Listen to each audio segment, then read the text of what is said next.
We need this work. I mean, I was talking the first half hour of the program about Travis Tuck, the young Hawthorn player, and a drug overdose. Now, he's okay, fortunately, but how you deal with that, whether you force the person in that situation to go to diversion. Then there's the Matthew Newton situation and his parents talking last night about it. I mean, what do you do for people like this? Take their celebrity out of it. What do you do for any kid or young person in that situation? Yeah, well, these instances are real mental health issues. You know, you've got kids there who really need help, and they need proper professional help. But if you look at the general area, like we deal with a lot of young people who've got depression and mental health issues, or they're at their early stages, and they need to get into programs very quickly so that they can start to talk about what's going on in their world and understand their world, and not just feel that they're on their own and they're trying to grapple with it in their own heads, and very, very difficult to play that game and win it. You do need to have people who can lead you through it, have good mentors, and that's another part of the program of Reach, is actually getting to know other young people who are a little bit ahead of you, maybe 2, 3, 4 years ahead of you, and then you can then they talk, share stories, and then they start to say, well, look, I've been there, done that.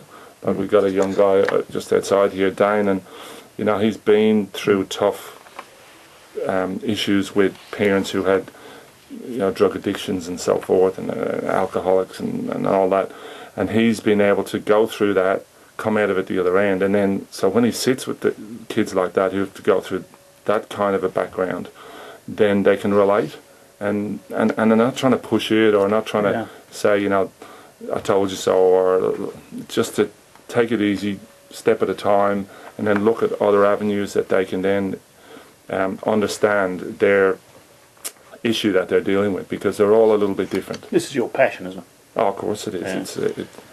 It's been a more than a passion, and obviously when you're in this professional sporting environment, that's where I found myself, in the middle of that, and just needing a way out, like needing an escape.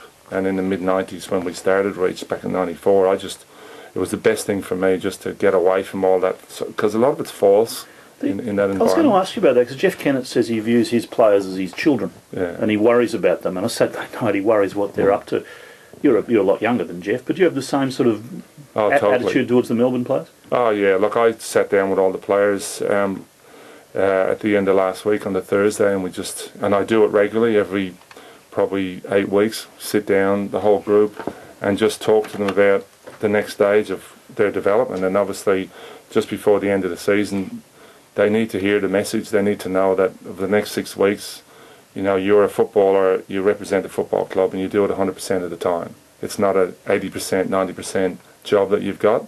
That's what you've decided to do. You want to be a professional footballer, and you've got to uphold that all the time. And it's tough on them, They get a lot of people at them and dragging them out, and all mates, and it's very easy for them to get themselves into trouble. Of course it is. Jim, thanks for coming in. How you going?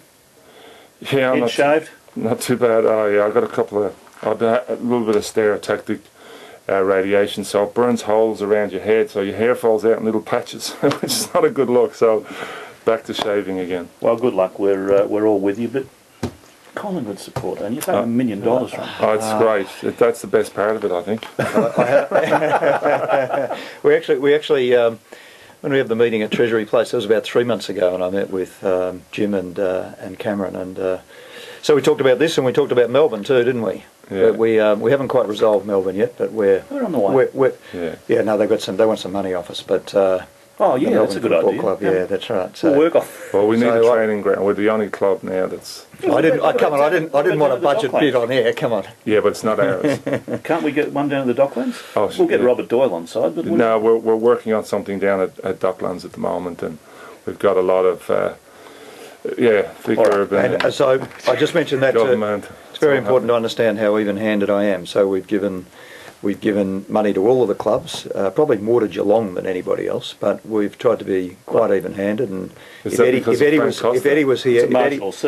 here, he'd say that Collingwood's got the least of all, but we do try to be even-handed. Thank you very much for coming in, Jim. Thank you for the $1 million Premier. And Jim, we'll see you soon. And Premier, we'll be back after the break when it won't be so pleasant. Good work. Yeah, good on you.